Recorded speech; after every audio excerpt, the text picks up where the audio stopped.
Welcome to the Wedco podcast, where wedding wisdom meets street smarts. We're dishing out all the tips, tricks, and wedding goss to take your wedding to the next level. Time to ditch the formalities and get this party started.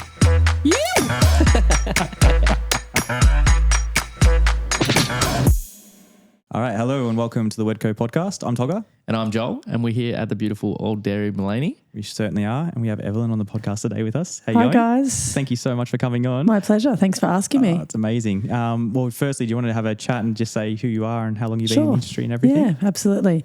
So this is my 20th year in the industry. Wow. So I've been hairdressing. I'm a wedding hairdresser, obviously.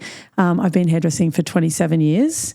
But seven years in, I started my own business. Oh, wow. So we just moved to the Sunshine Coast. I was pregnant with my first son. Yep. And so at 37 weeks pregnant, I registered an ABN and started my own business. Yeah, don't worry about nesting or anything like that. No, a very business-focused, business-minded personality. So just always knew I would have my own business. Mm-hmm. And so the timing just felt really right. We just moved here. I knew then that I also needed to create some income for our family. So, you know, when you're starting out and you're in your 20s and you just need to get some revenue. And I was like, well, weddings, styling is my thing. I did do an apprenticeship and I am a qualified hairdresser and I always and still do cut and colour work as well. Mm-hmm. But styling has definitely been my passion and it was something I just knew I was naturally quite good at. And so, as soon as we moved here, I was like, I think we'd been here 4 weeks and I registered my ABN. And I think when our son was 3 months old, I did my first wedding expo. Oh, wow. And my husband just brought him in to get like a feed in between. My husband's always been incredibly supportive. So That's awesome. Was like anything he's been able to do to help me, like, you know, get going. Mm-hmm. The first expo, I think, you know, we started on zero budget. Yeah. And so made some signs up. And I mean, this is 2004. People didn't have websites. Instagram didn't, you know, social media didn't exist. Yeah. So we made up some brochures and we printed them and got them laminated. I think we spent about $50 on printing. And I did this kind of like, I need to get 10 bookings from this expo kind of plan. Yep. And so I, just offered like a bride's hair for free if she booked a wedding party of 4 people or more. Yep. Booked 10 weddings. Sick. And that was the start. So, And were they all kind of local weddings back then, like from that expo, all like Sunshine Coast? Yes, they were all Sunshine Coast. I think I did go to Brisbane a couple of times, but it was probably more if I had a connection through someone I knew there because I'd spent a year or so working in Brisbane as a hairdresser before we moved here. Yeah, okay. I'm originally from Toowoomba, so I trained there. But yeah, mostly local. And back then people weren't doing a lot of mobile. There was one other business owner out there doing wedding hair kind of mobile and everyone else was still going to salons. It wasn't kind of a common thing because you couldn't find people really as easily because no one had the access to internet and finding like a mobile service was a bit harder. Okay. So, but I was like, mobile is perfect because when you go to a bride's location, they're really relaxed. It's a much less stressful day. Yeah. And then as the stylist, you get to kind of manage the timing your way. Whereas when you're waiting for people to come to you, like it just, and they've got to drive back, they get really stressed. Yeah, definitely. Yeah. So I knew straight away I would do it mobile, but it just wasn't as common yet. But I think I went to Maleny Manor in like 2005. I tell people, you know, I went here like, you know, 20 years ago when there was like a sauna upstairs still. And I'm like, what? So, it's pretty cool actually. It's like just knew it was right for me. Yeah, okay. That's so good. And so you have the salon now. Yes. How long have you had the salon for? So 12 years ago, nearly 13 years ago, we opened the salon. Okay. So the first 7 years I just focused mainly on weddings, but I just picked up a clientele because you do meet people and like, can you do my colour as well? So I had a little salon, eventually built a little salon below my house where people could come to me for their trials and I could do clients a couple of days a week. And I wanted it to be really professional. So I had it set up nicely, but it was micro. I had 2 chairs. And then I really enjoyed working for myself and I did have people working for me, but just as like casuals or subcontractors. And I don't know, there was just a point in my growth and maturity where I just woke up one day and was like, I want to grow a team. And I want to like grow a business. And I remember telling my husband, and I'd always said, I love this like solo life, you know, I can just show up in my own little studio and I can do what I want to do. And then one day I said to him, I actually think I want to have a salon. He was like, what? What are you saying? Like you've never wanted that. But I just think there's like, it does take maturity and like experience to handle like the HR team side. And I definitely didn't have that yet in my 20s. Yep. But by that point I was kind of in my early 30s and I was like, okay, I think it's time. So next step, hey. Yeah, it's like a growth point. I always want to grow. I'm like very growth focused. Yeah. I've always got a goal or a plan. So yeah, we like found this really old beach house at Moffat Beach that was pretty run down. Yeah. And it was all quite timing wise, one of those things where you're like, I think I want to open a salon in a house at Moffat Beach. Oh, it doesn't exist. Let's do it. And then I got home from a holiday and a friend messaged me and goes, oh, it's really weird. There's this place at Moffat Beach that's come up for lease. Oh, wow. And she didn't even know that I'd already had that idea. Yeah. And then went down and I rang my husband and said, I think you need to come down. Yep. Let's do it. Let's do it. The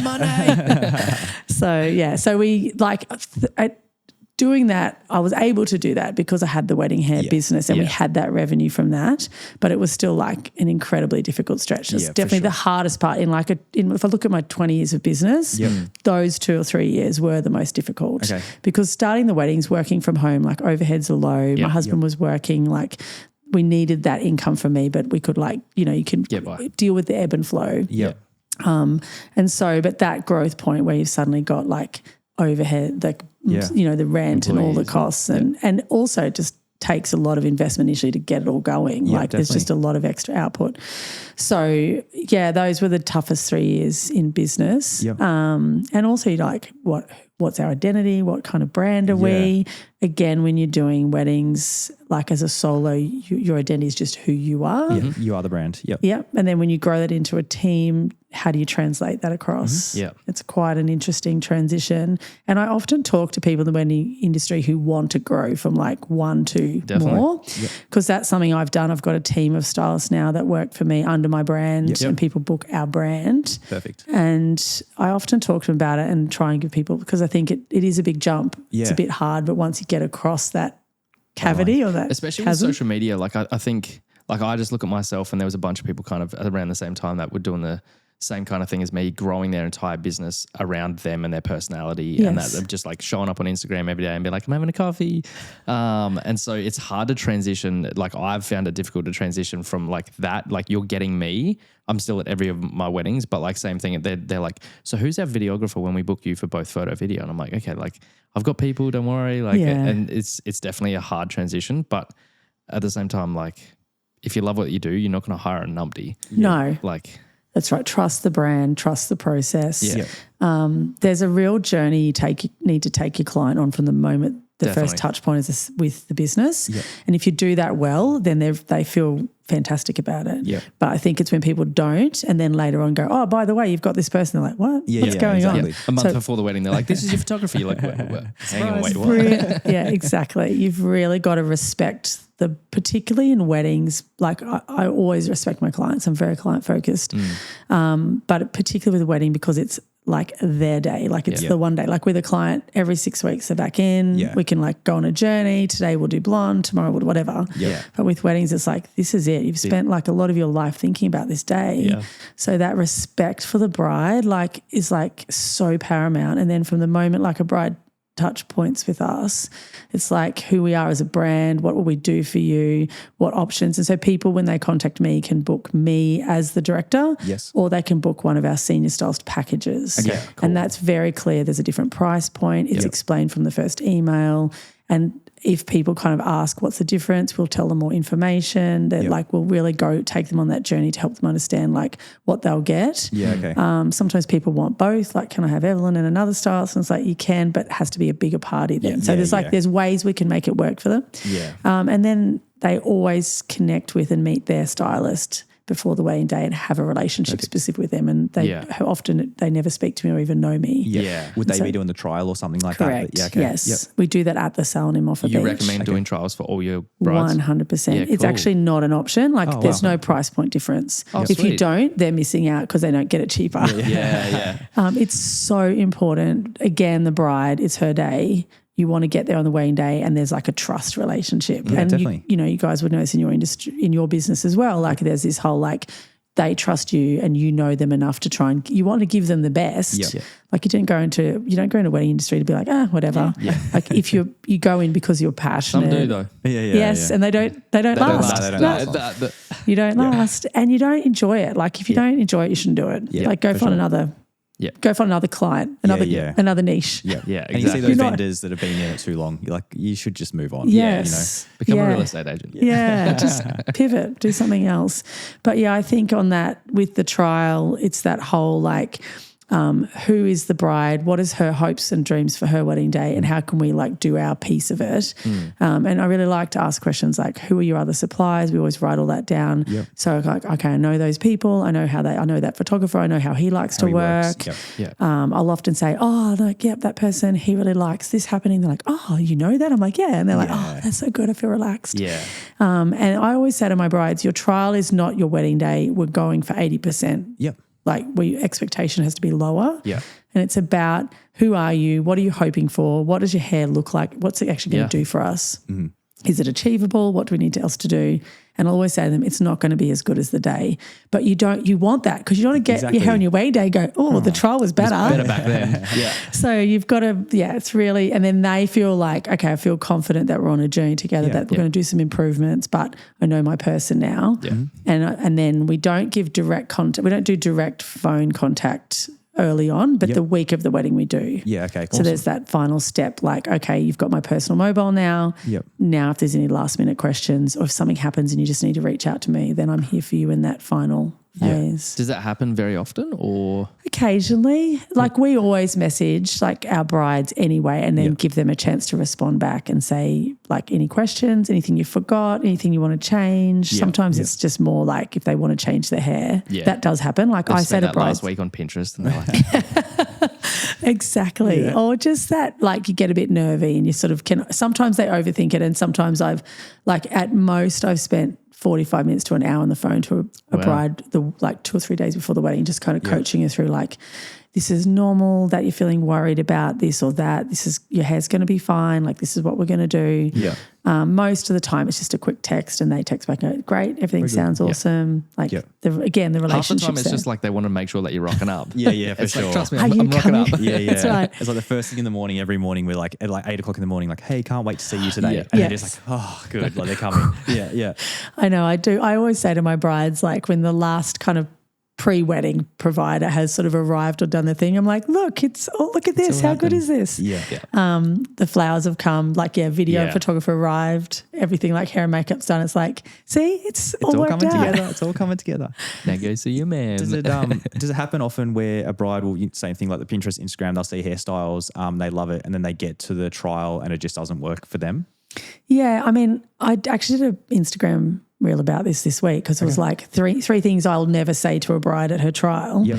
And one of them is like, yes, that's the perfect picture for you. Yeah, okay. Like I'll say, oh, what do you like in that picture? Yeah. Because one person will look at a picture and go, oh, wow, the fringe looks great. And someone else will be like, oh, I like the bun. Like, exactly. So I always just try and break it down. We have like a consultation process that I teach my stylists how to do about how we take the bride on a journey. Like we say have 3 to 6 pictures and there'll be like little elements of each picture they like. Yep. And I'm always like, point inside the picture to what you really like. Yep. And then they'll go, oh, I really like this spot there. And it's like, the sweep of the fringe or like that little curl that was falling out or something. Yeah. And I might have been looking at something completely different. True. And then I'm like, oh, do you like the volume? They're like, oh, no, I don't like that volume. I'm like, oh, lucky I asked. Yeah.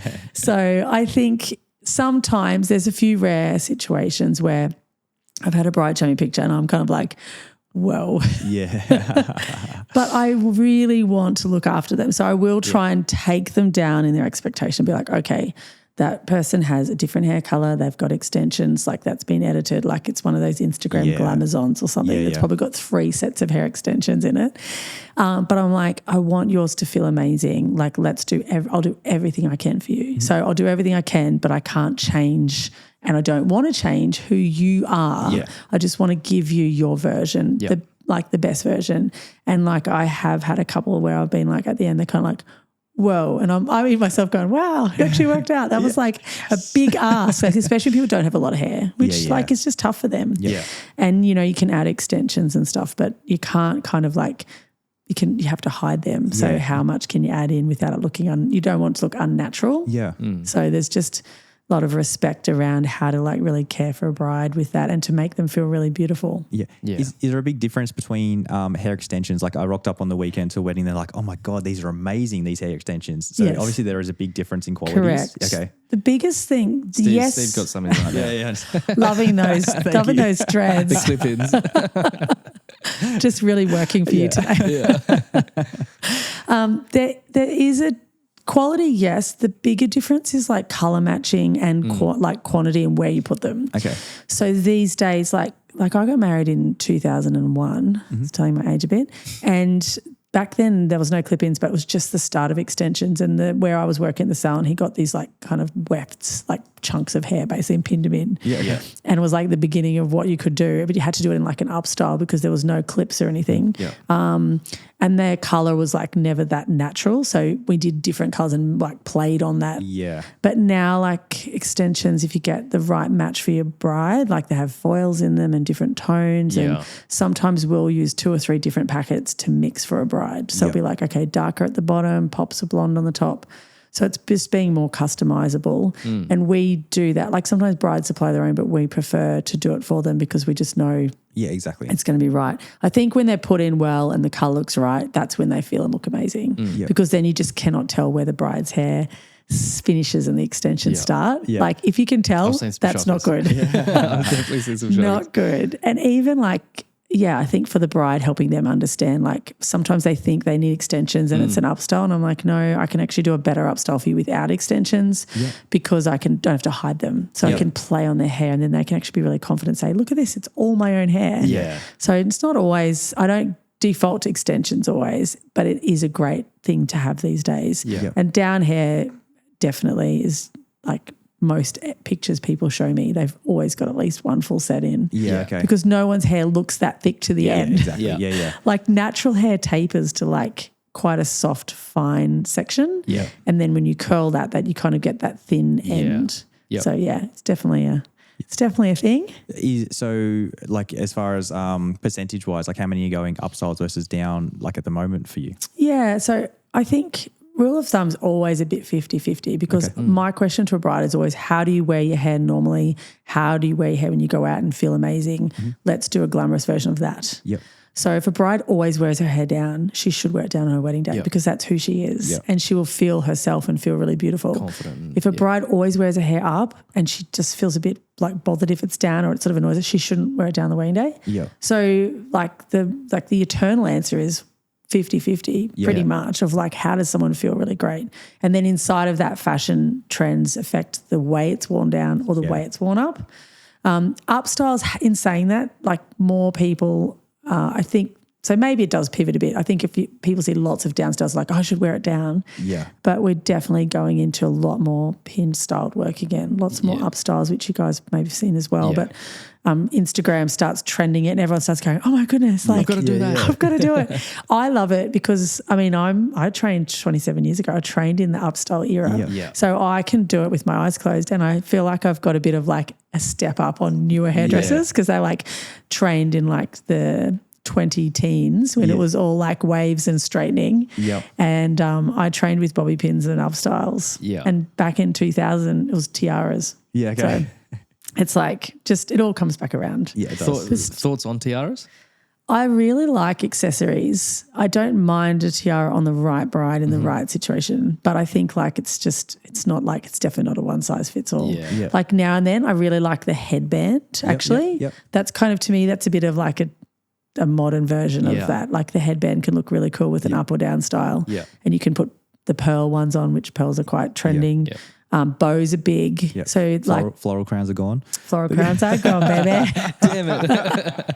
Wasn't that a trend though? Oh my gosh. But I still always love flowers in the hair. Like to me, there's a certain bride who just suits flowers in the hair, but you can do it in the current trend. I just like individual flowers, like very subtly placed in the right place. But love bows, love pearls are big, bows are big. Yep. So we're doing more that kind of thing again. But there's always a place for accessories. Yeah. It was more just we were watching Love is Blind this week, me and my wife, Just actually, it was just me. It was just me. As you do. Last week we were talking about the Kardashians. He's watching with his wife. Oh my gosh. Sure. I love how you tack her on just to make it, justify it. Exactly. I'm going to make myself feel better.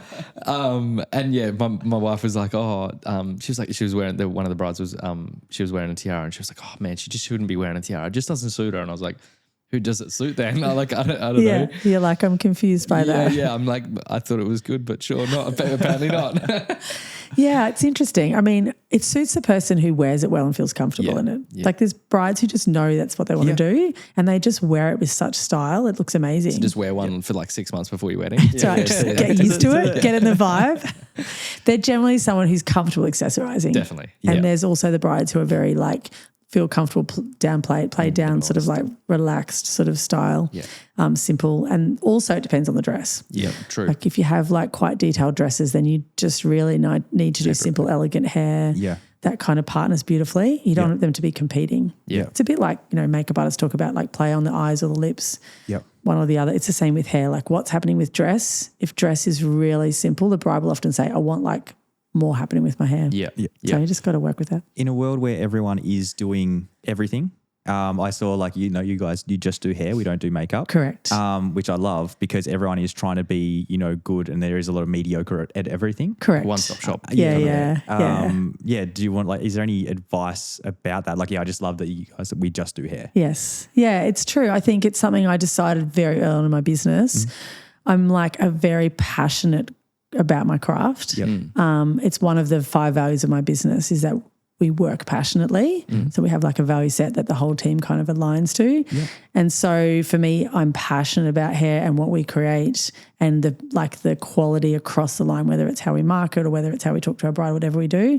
So yeah, I've always said to our brides, we do hair really well. Yep. And here's a list of makeup artists that do makeup really well. Yep. And you find, and also makeup is personal, hair is personal. So they might want they might love our type of hair, Yep. but they might be looking for like a really natural makeup artist or they might want really glam makeup. And I always say, go to their Instagram, look at that person and go, are they my style? Yep. So then our bride can customize to suit them. And I do believe that, you can find someone really great to work on your team who has that skill, definitely. So it's not a no. I think that there are team situations that do work well out there. Yep. So I never put them down or kind of see that as being a negative. Yep. But for me personally in my business, I've been able to keep a really, a really strong control on our quality by just being focused on that and training that and talking to our staff about that's all we do. And brides, there are brides who don't book us because we don't offer a package. Like you do miss out on a customer slice, but there's other brides that book us because we are hair specialists. So. Yeah, we actually talk about that a bit because like we're talking about, okay, say you want to go to the next level with say photo or video. Yeah. The best ones are like, I only do photo, I only do video. Everyone in the photo video space at the moment does both because people love to be able to book one company for both. Yes. And so it's such a battle where it's like, well, do I just double down and really market just solely this? Because I still believe the very best are just doing that one thing. But it's just such a balancing act. Like you said, like you will lose clients because they want everything in-house. Yes. So it's always a battle we kind of play with. Yeah, for sure. You've just got to win at your path. Yeah. And so whatever you pick, whatever that path is, you do it really well and you're really passionate and those people will find you. Yeah. Like there's so many amazing brides out there looking for their person. Yeah. And so there are, like I said, people who will be like, I only want a package. Yeah, I'm like, oh, well, they're not our bride. Yeah, exactly. Yeah. And you just let that go. Yeah, and then there's others where they're like, I love that you guys, I've had brides who say, I've been following you before I was single. You know, and it's like, oh, I'm finally booked you. Now I'm married myself. Marketing for 8 years. That's right. Yeah, it's cool. It's really a beautiful thing. I'm incredibly, incredibly passionate about what I do. And in fact, more now every year than I was, I think, as I've grown, because as you get better at something, you actually get more passionate because you like feel that sense of satisfaction. You're like, this is actually sick. I'm not just doing it for money and stuff or anything. You're just like, I love this. Like, go this is home awesome. and go, that was good. And like if I like, and sometimes there's times when it's like the bride was like, it's amazing. And in me, I'm like, oh, it was like something little like that rubs me because I want like it to be always amazing. Yeah. And they wouldn't have known any different, but that's how we grow and get better. Like if I didn't have that feeling, I wouldn't be improving what I do. Yeah. Like I would do anywhere from kind of like 2 to 5 training sessions a year. Yep. I'm always on all the leading stylists in the world on their Instagrams. I'm looking at what people are creating. Yep. I'm looking for new techniques. Yeah, I just think if you've got that drive to grow, then you just keep loving what you do and you don't burn out. You stick to your niche, you stick to your path. Yeah, definitely. And stay strong. And I mean, I've loved growing a salon team, and that takes a different focus for me, and there's different aspects of business that have nothing to do with weddings. Yep. I've just launched an education arm of my business, which is going to be coaching and teaching people on how to be a more confident wedding and event stylist. Awesome. Okay. I saw 3 different locations for that one. Is that correct? Yes, correct. Yeah. So I'm kind of partnering with Weller, which is our colour brand. Yep. So I'm going to Darwin, Mackay, Sunshine Coast, but this next year I'm going to be doing a lot more of that. Okay. So I'll still keep doing all my other things, but I've got someone kind of behind me helping me. Awesome. Like I've put on a PA this year just to help me kind of like really grow in the areas I want to grow in the business. So, that's awesome. Yeah. Keep Huge growing. Step. Yeah, Huge step. That's amazing. Yeah, it's something that's been simmering in the background, but like our youngest is 5 now. So this whole kind of like finding that balance of like spending time with the kids. Yes. Being in my business, doing all the things I want to do. Sometimes you know what you want to do, but you make choices that feel right with your values. Yeah.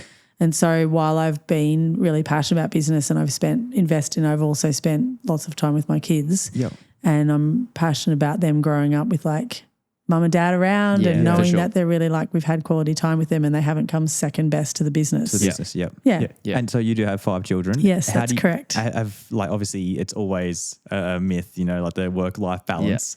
Yeah. How has that been? Like is there certain things that you put in place every week, every month to kind of check in on that? Yeah, I think the concept of work-life balance is about realising that it's what works for your family and your life and there's no one size fits all. Yeah.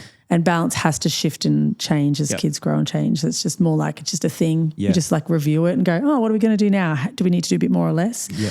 So a few things we do. I mean, the biggest thing is because my husband and I run our company together. So he's a photographer in the commercial space. Yep. So we kind of like work together like a duo. Yeah. And like 2, one on their own like can get so much done, but 2 is like 4 people. Yeah, it is. Because you're like bouncing and you go there, you go there. Yeah. So we have a meeting together every like Sunday night or Monday morning. Awesome. We like map out the week. Yep. I'm like digital calendars all over the place. Yeah. But my husband, while he has access to them all, loves writing in a book. Yep. So he writes it. I kind of read off the digital calendar. Yep. This is what's happening this week. And then he writes it all down in his book and then takes like a photo of it. And that we haven't always done that, but that's been a more recent thing that's made a big difference in like just always being on the same page. Yeah. One of us will always be around for the kids after school or before school. Yep. And we've been able, like obviously our oldest are now 17 and 20. Okay. So our 20-year-old's actually living in Italy, living Best life. I know, living my dream. Yeah. So we currently have 4 children at home. Yeah. But only 4. Only 4. It feels like an empty house when you lose a child. It's like, oh, we miss him. He's coming back in June. So it's been lovely seeing him experience life and just you feel like as a parent, like, okay, all that hard work, it's really paid off. Like he's incredible. He's independent, capable, resilient. Yeah. Like it's all the things that you will like have this picture of. Yeah. The way we've always thought about parenting is like we're parenting towards the 25-year-old. Yeah. So like we want a capable, independent, confident 25-year-old who's got healthy relationships, has got a great work ethic.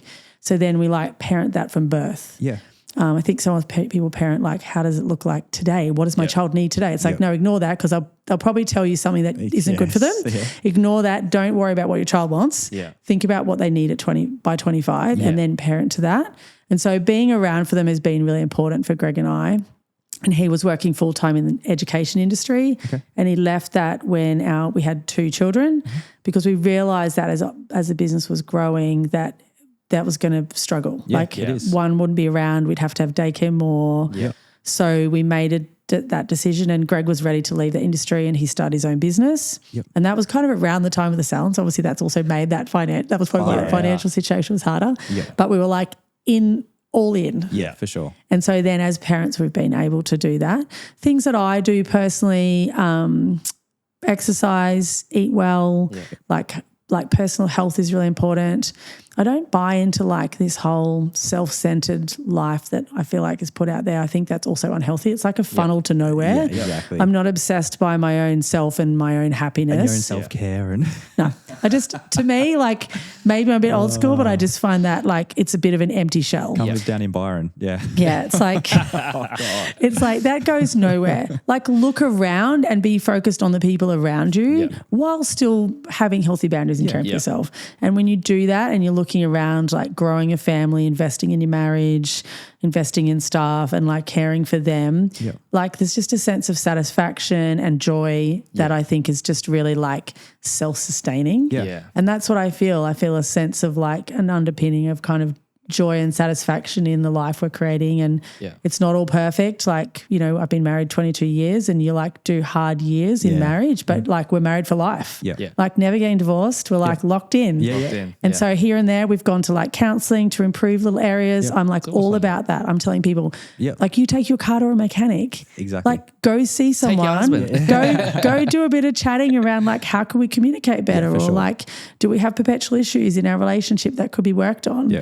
Because then you're going to hand that on to like your children, you're going to have, and then all of that really ties into healthy work-life balance. Because you can go to work and not, like I also don't buy into the mum guilt thing. I think that's also a bit of a like, I don't know. I think it's something that I understand people can feel that. But I think that you have to realise that the best thing you can do for your kids is like be positive, work hard. They see that and then just make sure that you're like meeting their love needs. You know, you don't have to be with them 24/7. It's actually really healthy for kids to be away from their parents in a safe environment. Need to be codependent on each other. You can, especially for your daughters, like to be able to see like, hey, this is what mum's doing. Yes. Like, that's definitely. There's a resilience that comes from like knowing that mum and dad work, but they're also here for me. And that kind of brings healthy boundaries in your kids. Even watching you build that business over the time, like even lessons they don't know they're getting, but they're just going to learn that. And this is how, you know, mum and dad built this. And then, the work ethic you're talking about, like, it takes grit and it takes risk and it's scary and it can be hard, but it's worth it.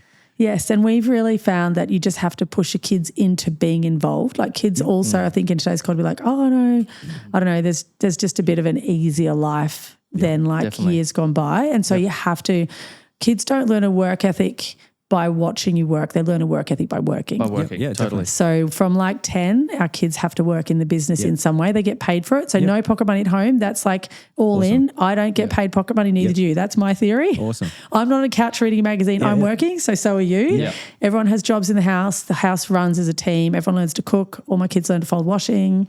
But then when they start working in the business, they get paid because that's like you're growing a business. And they have to do that from, my daughter's started younger because I've only got one girl. So she's been in the salon a lot younger because she's just very capable. The boys had to clean the salon. So scrub a toilet, mop the floor. And then once they were 14, they go get a job somewhere else and learn how other businesses work. Realise how good they got it. Yes. And also be like, wow, I know so much more than everyone else. My friends at school don't know how to clean a toilet. How bad is that? So I think that all of that ties into that like confidence that you can be a parent who works and be a parent and realize that the value they're getting far outweighs the separation time away from each other. Fair. Yeah. Coming back to the team, because I looked this week, I was like, researching and everything like that. And I saw like the team on your website. I was like, whoa, okay, like this just keeps going. Yes. How do you find, so I feel like the staff that you must have on must be pretty aligned with your values as well. Yeah, correct. How did that go, like going from being a solo entrepreneur to having a team? How did that process all go? So it's a bit of a journey because you don't realise that when you first start. Like you just think you kind of know it, but you don't realise that not everyone has the same values as you. Like you kind of can tell, but a little bit. But it's not to people working with for you day in, day out that you start to see the fruit of people's values. So early on, I think I picked people that I just felt like, oh, you've got skills, like you're available, like you've sort of like seem to fit the model okay. And it didn't always work out. Some people didn't stay with me that long, and after I'll be like, oh, why are they doing that, or why would they have said that to a client? And I found that like a bit of a painful growth phase for me early on in business to have that. That was like, but I feel like it's an inevitable growth point, pain, like you can go and listen to people talk about it, but you just have to do it.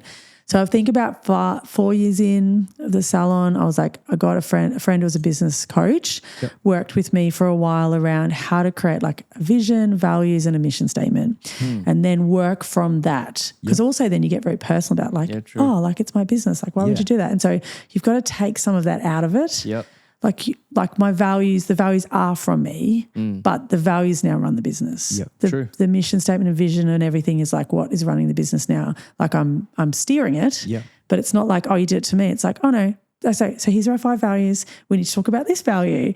This value isn't aligning. Yeah. And so now I hire off that. Okay. So I have interview questions that are really around like, what does a great day look like for you at work? And what does a tough day look like? And how they talk then makes me feel like, oh, does that align with me? Yeah. Does that align with what a good day means to me? Yeah. Because I always say to employees now when they come for an interview, like this has to fit for both of us. Yeah, for sure. Like I'm providing you a job, like the business is providing you a job, but you're bringing your skills and expertise. So they have to line up. And then if they don't, so I'm trying to be really open, like these are the values, this is how we work, this is the kind of way I like to run a business. Does that work for you? Yeah. You don't want them coming in and hating it. Like there's no point you being here. If you're going to hate it, you don't. Or not kind of like get on board. Yeah, exactly. And be like, oh, well, I don't want to do that. And it's like, well, that's kind of how we do it here. Yeah. And right or wrong, like I think it's like they're healthy values. They're not this like different businesses will focus more on different areas. Yeah, of course. Our values are very customer focused and they're very like passionate work focused. Like I'm a really hard worker. I love working hard and like I'm very like right in there. So I'm looking for team around me who like buy into that as well. And then they are like excited about what I want to do and I'm excited about what they're bringing to the brand and it works really well. So these days, like it feels quite comfortable. I always say I love to employ different personalities and bring different people in. I'm not looking for like a cookie cutter. And I always say to my team, think of us as like a body, like some are hands and some are feet. Like the hand is not allowed to say the foot, well, why aren't you doing what I do? It's like, no, you're different parts of the body. I don't have favorites. I have beautiful team members that all provide like great value to the brand in all different ways. Except for that one that you're telling about us earlier. Oh yes, except no, it's a really cool thing. And I mean, you can go places with a great team. Yeah, for sure. It does take work. It sometimes can feel like 80% of my job. To be managing them and looking after them and I'm like, if I'm thinking about stuff, it's usually about them. Like if I wake up at night or something, it's like, oh, what about this? Or should I do this? Or like it's often around that. So it does, my husband often says, okay, switch them off. Sometimes that brain switch off is a little tricky. Constantly preparing for your team. And so, John and I have a few editors on now and it's like every morning it's like, okay, I need to have everything in place, like almost like project managing for them so they can do their job. Yeah, and being able to, although I think there's a point, I mean, I think with editing definitely it's like because you've got to keep giving them projects. I think inside my business there's a point where once they've got that confidence in their role, I like to also let them, I don't want to micromanage them. So I'm like, okay, here's your role, I've supported you to this point, and then I'll just say, is there anything I can do for you today?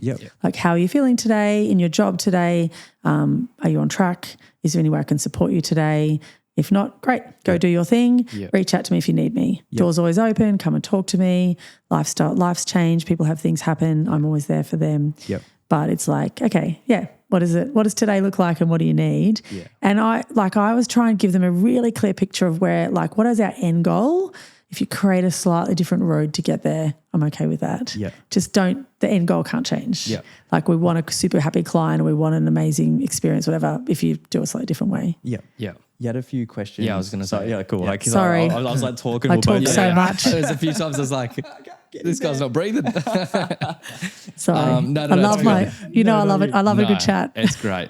We had a couple of people write in a few questions for you. So I just wanted to go through and ask a few of those. The first one's actually more so probably from a vendor. Yes.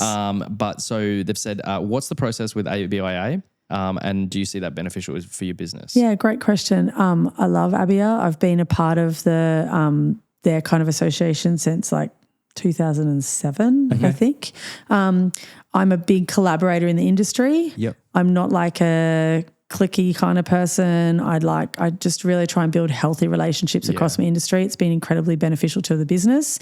Being part of Abia has been part of that. Okay. It's actually saying, hey, I'm in the wedding industry. I'm going to align with like they are a business, but what they are providing is like a place to kind of connect and collaborate. They're really passionate about the industry. They do a lot, like through COVID, I know they were doing a lot of advocating, a lot of supporting. I pay the yearly membership. You don't have to be part of ABIA to be voted for. I guess the question is around like winning, like we've won that quite a few years. Yeah. You don't have to be a member to be voted or to even win. Yeah, okay. But if you win and you're not, you just can't use all the advertising materials and etc. So it's really just about what are you going to invest in your business? It's just another method of marketing.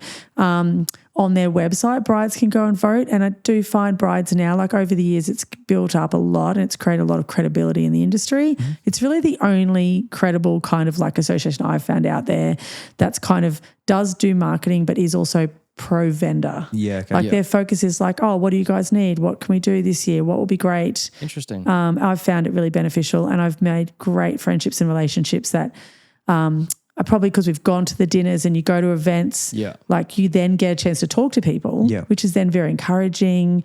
You build great relationships. Like I always tell people in the wedding industry, go to stuff. Like people, I don't do wedding expos. It's like, why? I mean, I know it's a bit uncomfortable and maybe like you might only book a couple of weddings, but the best thing you do is you meet other people in the industry and you're not on your own. Yeah. You're like, what are you doing this year? Oh, that sounds really great. Like encouragement, support. So Abby for me has been one of. Yeah, awesome. Are you on a few different ones as well? That's the only like kind of wedding association I'm part of. But anytime there's an event or something that's wedding connected, I go to it. Yeah, cool. And I just talk to people. I'm not trying to sell my business. I just want to know people. Who are you? How are you going? What have you done this year? Has it worked for you? I really love collaboration. I'm like a people person. And so I benefit from having a team that not everyone has. But I just really love that network. And my husband comes to all of the events. I know him as well. He always chats to the husbands. It's really cool. Yeah, for sure. So, highly recommend Abia. I always give them a great shout out because it's a very low price point, I feel, for what you get in value. Okay. And, like, if you think about the awards side of things, like, the thing I love about the awards is that brides need to know, like, is someone credible? Like, and so it's That's what I was going to ask was, do you find that people are like, is this award translating to anything? Or? Correct. Yeah, it is. Like, I think it just gives brides something like solid to go, you've like won an award, people, and it's voted by brides. So like we send a request to every bride. Like we don't like cherry pick. Yeah. We send it to everybody. Rate us because I want a fair rating. Yeah. And I want to know, like, are we doing well? Like, how are we going? Not every bride goes in the voting process, but like if I send it out, it's going to help other suppliers too because they might not have sent the invite, but once they're on, they will vote for everyone else in their wedding too. So if I say I register my brides, they then get like an invite to vote. I always email them myself as well and explain like I have registered you. There's no pressure, but if you want to, that'd be great. And then while they're on there, they'll also vote their venue and vote other things. So it's really kind of like rising tide floats all boats. Yeah, because I got voted for it like a couple of years ago, and I was like. I don't know anything about this. And then I was just like, I spoke to a few people and they've got different opinions. And I was just like, it's probably not for me and my brand. And I was just like, how did I even get voted for this? Because I was like, I don't deal with it at all. I don't pay like nothing. And then like that was right in COVID and the whole, anyway. Yeah, that's another. It was just like, you got to pay all this stuff and you get a Zoom meeting. And I was just like, it's just not for me this year. But, fair enough. I think the thing that people need to understand is it's a business awards. For not sure. like, I think where people get messy is like, but like I've got better photos than them or I think you can get a bit finicky about the product, but it's not a product awards, it's a business awards. Yeah. So what brides are voting on is like, how did I feel that business looked after me? Yeah, operate this business. So that's how I see it. Like I can go into hair competitions and put like an image in and that's voted on that image at that moment in time and that's a very different awards. But this is about like, did we care for the customer? Did they feel like they got value for money? Did they feel like on the day we delivered what we promised? Like, so then to me, I go back to my team and say, like, this was our award. Like, we won this as a team. Everyone kind of played their part. So I think if you think of it as a business awards rather than like a technical award, for sure, it's a bit of a better way to understand. I think when people in the industry do talk about it like that, sometimes they've got that a bit mixed up. Like the ego comes out, they're so upset. It's like that, I'm way better. It's just how you went that year, and you know, unfortunately, like sometimes you can just have a bride that for some reason like didn't meet in the middle. That's life. It happens. It happens to all of us. And that can affect people's rating that year as well.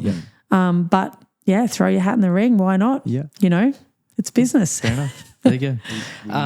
We got to be quick on the next couple. Sorry, go. I'll be quick. I promise. 5 minutes. How do you manage time in the morning of the wedding? We found that actually, this is me writing this. No, this is just a pain point at the moment. How do you manage time in the morning of the wedding? We've found that a few, more often than other, have hair and makeup running late. And then I guess we were talking to a celebrant this week about it, and they were like, oh, I just don't think that the hair and makeup see the flow-on effect from running late. So I'm not necessarily saying this is you, but it wouldn't be us. That's why I'm saying that now. I really feel really personal about that for you guys. I think that's like part of the bride's day. Like we've got to be the correct cog in the machine. So I think that photographers and videographers or suppliers could communicate earlier to their brides, because sometimes when they come to a trial, I'm always saying, okay, what has your photographer told you? And they're like, I don't know. So I'm saying, okay, my suggestion is 2 hours before ceremony time, you should be fully have hair and makeup done. That just allows a window of time for photography to come in, videography. That's crazy that you have that much time, because that is so not what we're used to dealing with. Or just depending where it is and travel time and all that kind of stuff. Essentially, So that's kind of my rule of thumb. Some brides try and push that, don't be ready too early. And I'm always like, okay, well, you need to have, at least the bride needs to have hair and makeup completed, even if we're doing touch-ups. Some photographers and videographers like touch-ups, some don't. So I'll always ask that question. So then we might say, okay, mowing hair done by 2 hours before and touch-ups done an hour and a half before, depending. But I do think that the communication coming down the line could be earlier because brides, 8 out of 10 brides don't know that when they come to us. So they earlier, like I almost think it, like we send out information like that as soon as the bride's booked. Like here's our expectation of timing leading up to a wedding day. Here's when we think we should do your trial, blah, blah, blah. So I think you could like counteract that by being really clear to the bride, because then the bride's going to pass that on earlier. And the hair and makeup's going to be like, oh, we better be onto it because this photographer's onto it or videographer. So, but I do think that on the wedding day, for me, it's really important. We never do the bride last. We never want her to feel rushed. I'll always arrive at a wedding day. The first thing I'll do is go to the makeup artist and go, hey, what's your plan? Okay, let's work together. And we'll kind of like quickly nut out I'll have the bride then, you have her then. Great, you're happy with that. So I think it is my responsibility to take ownership on the day and make sure that I'm on time. But I think that's part of experience. Like I always say to brides, I mean, I've probably done, I don't know, I'm at a guess point now, but it's somewhere between 4,000 and 5,000 weddings. So you just go, okay, that is it. That's the deadline. The only thing that can happen for me personally is like if I have a makeup artist I haven't worked with before, and sometimes that's a bit tricky. And now and then you're like left with the one holding the baton and it wasn't your fault. And you're like, oh, really? But I'll just say to the photographer in the arrive, okay, I'm really sorry. I'm going to be as quick as I can. Like, do you want to grab them for the gown shots? The front is finished. And then the bridesmaids could get dressed while I touch up. So maybe also like even just arriving, being like, okay, where are you up to? Here's what I need. Because we always do like half an hour earlier than what we really want now. Like that's our timeline. But then it will be like on time and you're like, man, we got so much time. And you don't want to get the bride ready too early. But it's like, but then sometimes if we do it on time, it's late and So when you arrive 30 minutes before, that would be where you'd want to say, okay, we want touch-ups done in that time or something. Exactly. And get some footage. I just try and say, like, I allow an hour and a half for bride prep for photos and stuff. And so I normally say, like, by the time that we get there, we want hair and makeup done. And realistically, we want it done 15 minutes before that. And because it is such a pain point for us, I normally actually say 30 minutes before we get there. Because when we get there, hair and makeup's still going. And so same thing, like if we have to do touch-ups or you want to do anything like that, chuck on lips or whatever, we're like, cool, that takes 10 minutes or whatever. Exactly. Rather than like, we've had a few where like, well, the bride was late 30 minutes on the weekend just because the makeup artist was still just fluffing around. And we're like, it's not even necessarily on us, not on us. It's not affecting us necessarily. It does, but It's more just like shifting the whole day. Like then all of a sudden it started raining and it's like that it was that flow on There's effect a domino. from that. It wasn't Correct. just like affecting the photographer or videographer. It was like the rest of the day. So yeah. And then the last one that we've had written in is my hair is pretty thin.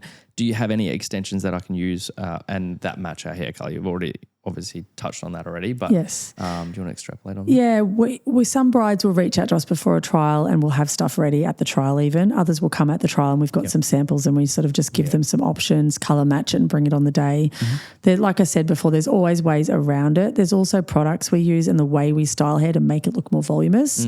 And sometimes I've had bride trials where they're like, I love this style, but it's not achievable. I'm like, actually, that's fine. I can totally do that for you. And they're like, what? I got you. And then I just make this kind of, especially if they want it pinned, fine hair's better if it's got some kind of formal shape. Yeah. Because like fine hair doesn't have the rigidity of coarse hair to hold shape in humidity in our climate.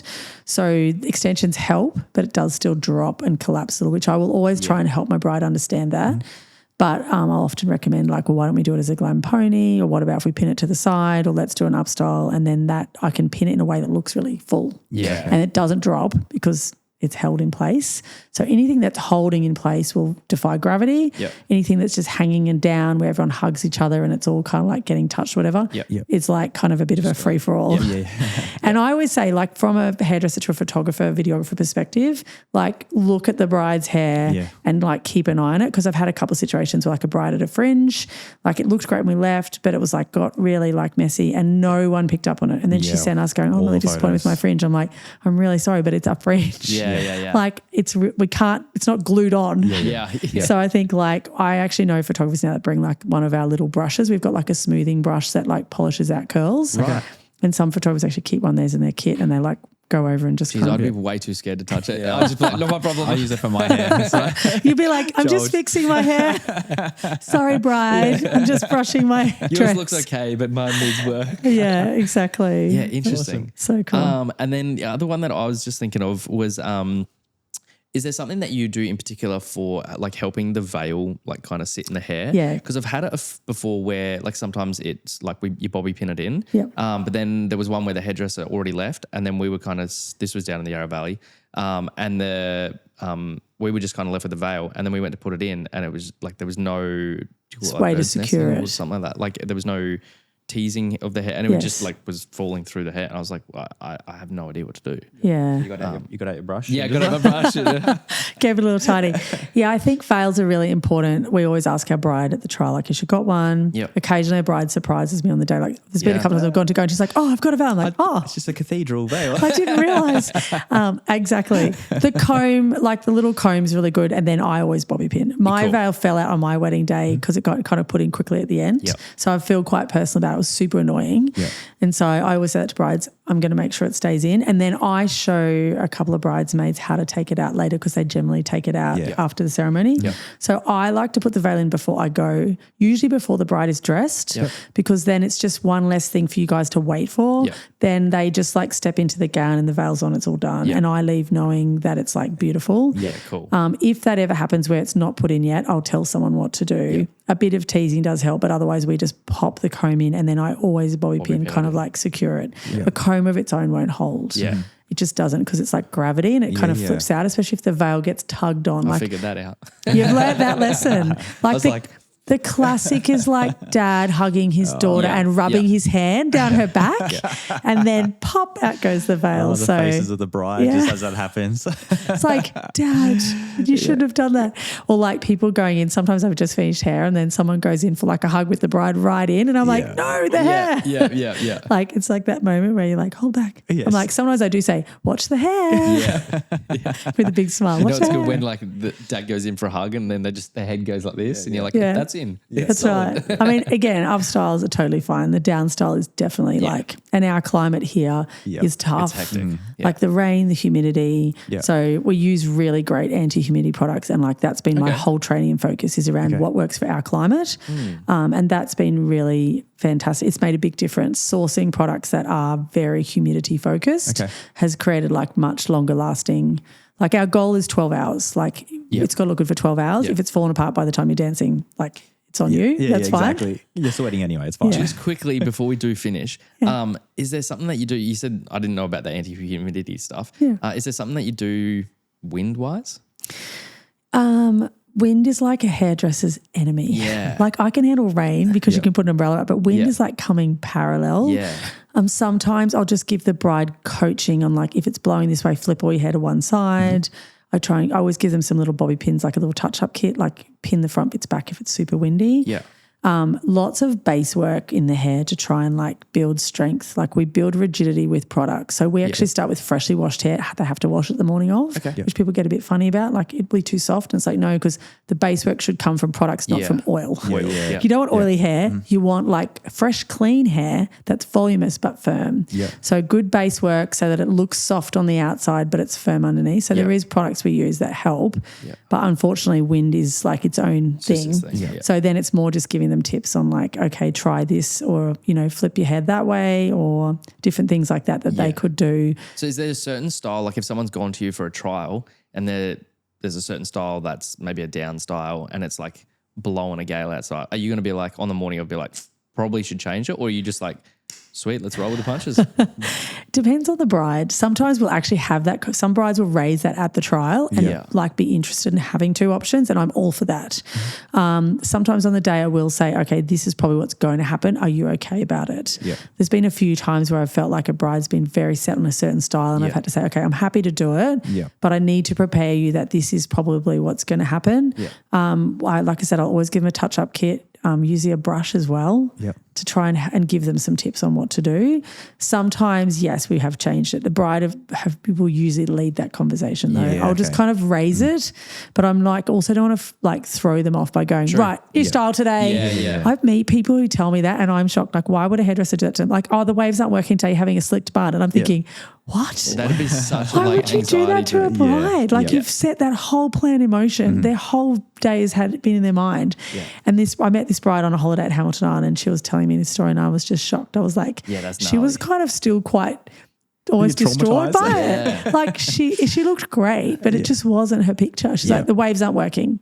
It's not going to work today. And it's like, wow.